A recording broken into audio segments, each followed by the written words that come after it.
Évidemment, sur Boursorama, il fallait qu'on revienne sur cette polémique de la semaine. Je voulais en parler en fait quasiment tous les jours en me disant mais ça va s'arrêter. En fait, chaque jour, un membre du gouvernement remettait une pièce dans le jukebox. Donc le flou, le pataquès du gouvernement autour de l'âge légal de départ à la retraite. Bonjour Marc. Bonjour David. Marc Vigneault, journaliste au Point. Il faut que je rappelle un peu quand même ce qui s'est passé rapidement parce que je ne vais pas tout vous manger, mais tout a commencé dimanche. Agnès Buzyn, elle est sur RTL, elle dit qu'à titre personnel, elle n'est pas contre le fait de retarder l'âge légal de départ à la retraite. Et puis, ça a enchaîné encore une fois les couacs, les pataquès derrière dans la foulée.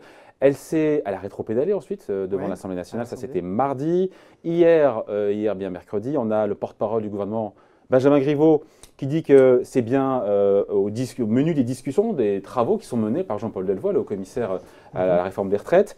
On a Gérald Darmanin qui trouve la position courageuse. Et puis aujourd'hui, alors boum, on continue. Jean-Paul Delevoye qui dit que c'est Jean-Paul Delevoye qui est sur France Inter et qui dit ça restera l'âge de départ à la retraite légalement, officiellement, ça restera à 62 ans. À quoi joue le gouvernement ? Je crois qu'il y a beaucoup de fébrilité sur la sortie du débat, du grand débat national, avec les mesures dont Eli Cohen parlait sur les gilets jaunes. Il faut bien les financer et donc il y a beaucoup d'idées qui sont dans les tuyaux. Et il y a beaucoup d'économistes qui expliquent que pour trouver des économies rapidement sur la dépense publique, il n'y a rien de tel que les retraites. En gros, on retarde l'âge légal de départ et on fait beaucoup d'économies. Sauf que le président Macron a toujours été très très clair, Marc. Sa promesse présidentielle depuis toujours, c'est on ne touche pas à ce seuil de 62 ans. On les sent tenter de revenir un petit peu là-dessus d'une certaine manière en introduisant un nouvel élément à l'équation, c'est de dire on voudrait faire une réforme de la prise en charge de la dépendance qui est beaucoup remontée. La dépendance, c'est donc quand on arrive à un âge assez avancé quand on finit sa vie par exemple dans un EHPAD ou quand on est dépendant à domicile, donc la très grande vieillesse où on n'est plus autonome. Ça coûte cher. C'est un des aspects du système social français qui n'est pas très développé. C'est-à-dire que pour l'instant, il y a des gens qui ont beaucoup de mal à se payer des EHPAD. Résultat, il y a une génération qui est à la retraite, qui paye pour la dépendance de ses parents, qui doit gérer la dépendance de ses parents et qui dit moi j'aidais jusqu'à présent mes enfants, voire mes petits-enfants qui étaient actifs et donc là, avec la hausse de la CSG, les pensions désindexées, je ne m'en sors plus. Donc ça c'est beaucoup remonté dans le grand débat où beaucoup des personnes retraitées, inactives se sont mobilisées et donc il va falloir faire quelque chose sur cette réforme de la dépendance. Nicolas Sarkozy avait annoncé une réforme, François Hollande avait annoncé une grande réforme et puis finalement ça ne s'est jamais fait. Et dans le cadre de cette réforme, il faut trouver énormément de milliards d'euros pour financer quelque chose qui soit... Alors on ne connaît pas les paramètres de cette réforme, il y a un rapport qui doit être remis au gouvernement dans quelques jours, mais déjà... On élargit le débat là, parce que pour l'instant, pour le coup, non, ça change la donne. Si aujourd'hui on nous dit il y a de nouveaux risques, il faut réindexer les pensions de retraite, il faut... Oui, ça va coûter 3 milliards d'euros si c'est fait en 2020 par rapport à la trajectoire budgétaire qui avait été votée. Donc il faut trouver soit on laisse filer le déficit, ce qui n'est absolument pas le cœur de la politique d'Emmanuel Macron, et à ce moment-là on rentre dans quelque chose d'autre, soit on trouve des mesures d'économie en face ou d'autres recettes fiscales. Et dans ce cadre-là, a priori, si on veut trouver des économies, un des moyens simples, c'est de retarder l'âge légal de départ. Donc ça veut dire que c'est pas gravé. J'aimerais comprendre la position du gouvernement, peut-être que personne ne peut le faire, mais rien n'est gravé. Enfin, ces 62 ans, ils sont oui ou non gravés dans le marbre parce que Jean-Paul Delevoye, c'est lui qui est en charge du dossier, nous dit ça bougera pas. C'était évidemment... Non, alors il ne dit pas exactement ça. Ah pardon, j'ai mal compris. C'est évidemment à ballon d'essai, on essaie de voir comment la population réagit, comment se noue le débat, etc. Donc c'est pas le fruit du hasard, c'est pas encore une fois un dérapage je ne pense pas que ça soit le fruit du hasard. D'ailleurs, Gérald Darmanin, ministre des Comptes publics, dit c'est une position courageuse le lendemain de la première sortie d'Agnès Buzyn. Donc ce n'est évidemment pas un hasard. Jean-Paul Delevoye, ce qu'il a rappelé, c'est que dans le cadre de la réforme des retraites, l'âge légal de départ reste à 62 ans. Mais encore une fois, enfin pas encore une fois, mais l'âge légal de départ à la retraite, ce n'est pas l'âge effectif de départ en fait, puisqu'il y a un certain nombre de trimestres dont on a besoin pour... c'est la durée pour avoir une carrière la durée de travail totale. Pendant la vie active, c'est ça? On parle de ça. Oui, voilà. Et le nombre de trimestres qu'on a à cotiser pendant cette carrière pour arriver à une retraite à taux plein. On ne joue pas sur les mots, parce que derrière, si on allonge la durée de travail... C'est-à-dire que si on part à 62 ans, on n'a pas une retraite à taux plein. Bien sûr, non mais bien sûr. Et donc, mais il y a l'âge légal qu'on peut laisser fixer dans la loi. Pour ne pas braquer tout le monde. Mais bon, pour être clair, parce que c'est un peu compliqué. Dans la concertation sur les réformes des retraites, l'âge légal restera fixé à 62 ans. Ça, c'est une garantie de Jean-Paul Delevoye, c'est une exigence forte des syndicats. Donc fin du débat? Non, pas fin du débat, parce qu'à côté, on ouvre le dossier du financement de la dépendance. Et dans ce cadre-là, plus tard, on verra si, par ailleurs, on doit changer ce paramètre. Ce paramètre?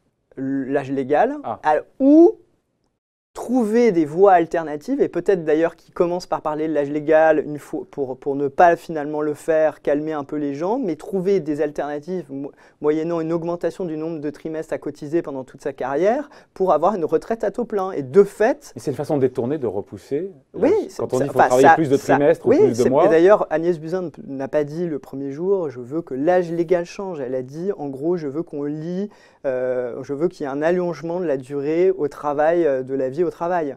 Et donc, il y a plusieurs méthodes pour le faire. Et on voit qu'on raisonne avec des cadres anciens sur ce sujet, puisqu'on raisonne dans l'ancien système de retraite. Alors que dans la nouvelle réforme, il n'y aura plus... L'âge légal, à la limite, il est moins important, puisque c'est un âge minimal pour forcer tous les actifs à travailler jusqu'à 62 ans pour éviter que certains actifs se retrouvent avec des pensions trop faibles en fonction de leur nombre de points.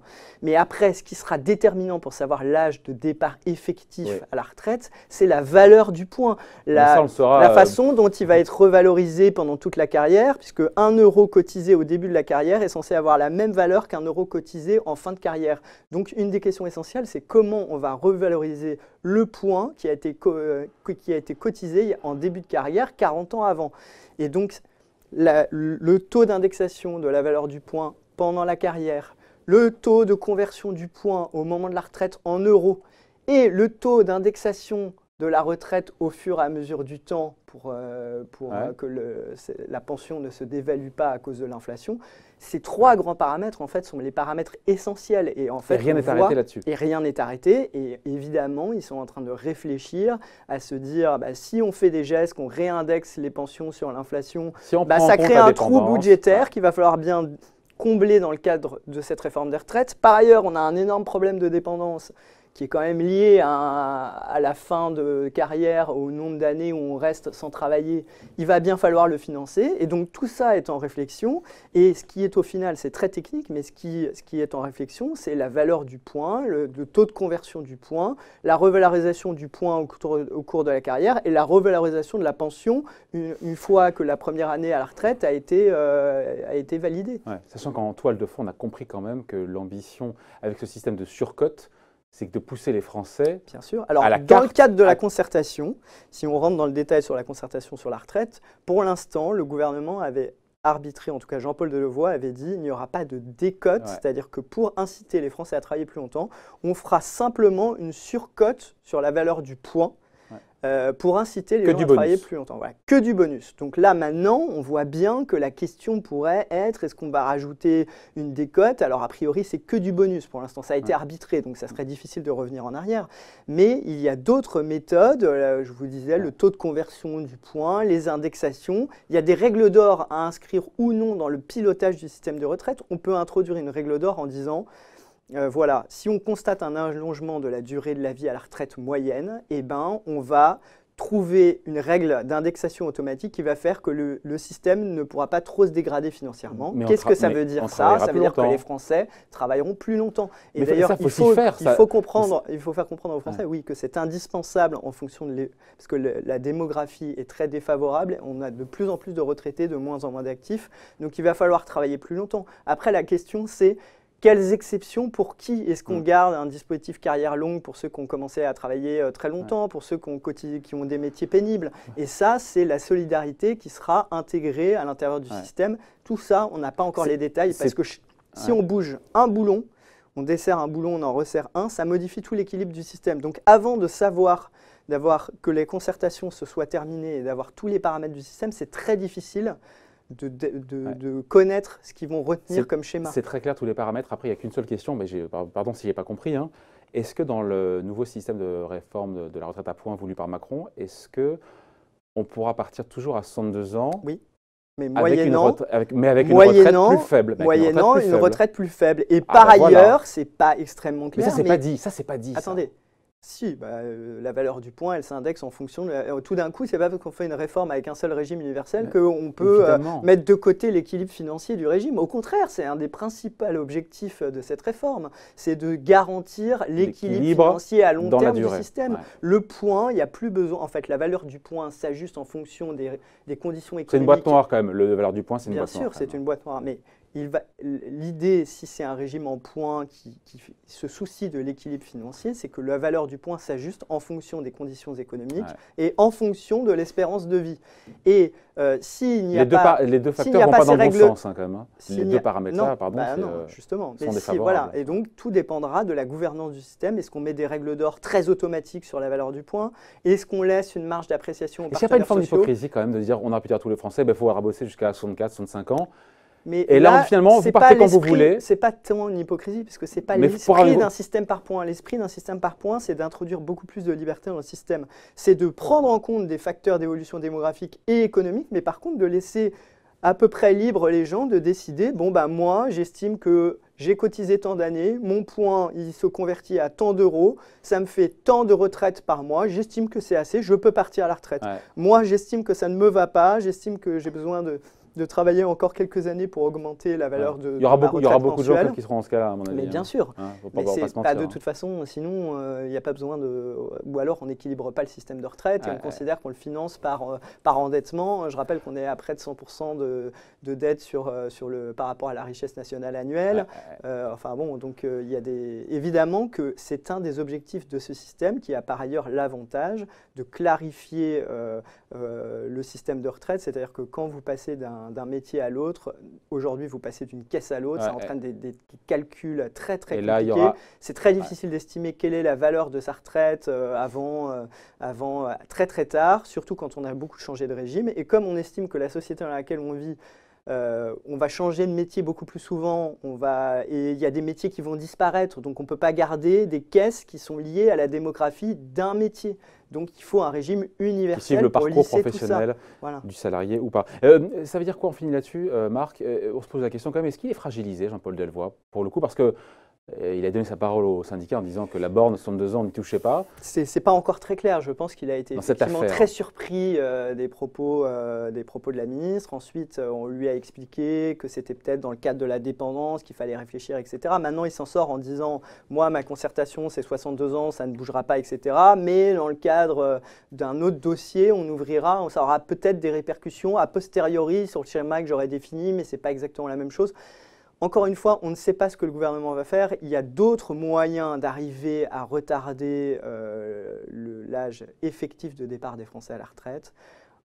On se focalise beaucoup sur cet âge minimal de départ qui est affiché. Je rappelle qu'aujourd'hui, pour avoir une retraite à taux plein, il faut cotiser un nombre de trimestres et qu'il y a la dernière borne d'âge aujourd'hui, elle est à 67 ans dans le cadre de la réforme Sarkozy. Si vous n'avez pas cotisé tous vos trimestres, vous pouvez continuer à travailler beaucoup plus longtemps. D'ailleurs, l'âge moyen de départ, dans la réalité, si on enlève les carrières longues, les dispositifs particuliers, carrières longues, etc., c'est 63,3 ans. Donc les gens travaillent en moyenne déjà au-delà de 62 ans. C'est un peu un totem, on aime bien se focaliser sur les choses simples, mais en fait c'est un peu plus complexe que ça. Et évidemment qu'on va inciter les Français à travailler plus longtemps. Je pense que maintenant le message devra être passé. On aura des questions à lui poser parce que l'invitation est lancée. On va l'interviewer ensemble, le haut-commissaire en charge des retraites, Jean-Paul Delevoye. Ça sera très intéressant. Il n'y a plus qu'à fixer la date, mais on lui posera toutes ces questions, notamment ensemble. Merci Marc Vigneault. Merci David. Journaliste au Point. On oublie par contre, juste si on peut voir la couverture, cette semaine du Point, les stagiaires, ce qui cloche sur Macronie, la malédiction de l'ISF. Vous avez pondu un papier sur Alors je raconte 40 ans d'histoire d'ISF où on voit les allers-retours, après que Jacques Chirac l'ait supprimé en 1986, la droite n'ose plus y toucher. C'était l'IGF. La droite n'ose plus y toucher et donc le jeu, c'est de l'affaiblir sans le dire, de mettre des exceptions de partout, ce qui donne un système où tout d'un coup sort dans la presse des chèques qu'on fait aux plus grandes fortunes françaises parce qu'il y a un plafonnement de l'ISF et donc ça fait scandale, etc. jusqu'à aujourd'hui, où cette histoire n'est pas terminée, puisque les dernières déclarations d'Emmanuel Macron, vous les avez mentionnées avec l'invité précédent, c'est de dire on pourrait reconditionner cette suppression de l'ISF sur les valeurs mobilières. Et donc, on attend de voir ce que le président a en tête. Mais pour garantir que l'argent de l'ISF va dans l'économie française, on pourrait forcer les grandes fortunes à investir dans des PME, etc. Enfin, soit dit en passant, si j'ai encore une seconde, c'est ridicule de vouloir évaluer la réforme de l'ISF 8 mois après sa mise en œuvre, parce que le premier ISF non payé, ça date même pas d'il y a 8 mois. Et en plus, pendant ces 8 mois, au bout de 6 mois, il a commencé à avoir un débat sur est-ce qu'on n'allait pas le rétablir ou pas. Donc ça brouille totalement les cartes, ça n'a eu aucun intérêt pour l'instant, cette suppression de l'ISF, mais ça ne veut pas dire que sur le long terme, ça ne sera pas bénéfique à l'économie française. C'est un totem qui a la vie dure. Merci en tout cas pour ce commentaire signé. Marc Vigneault, journaliste au Point. Bye. Au revoir.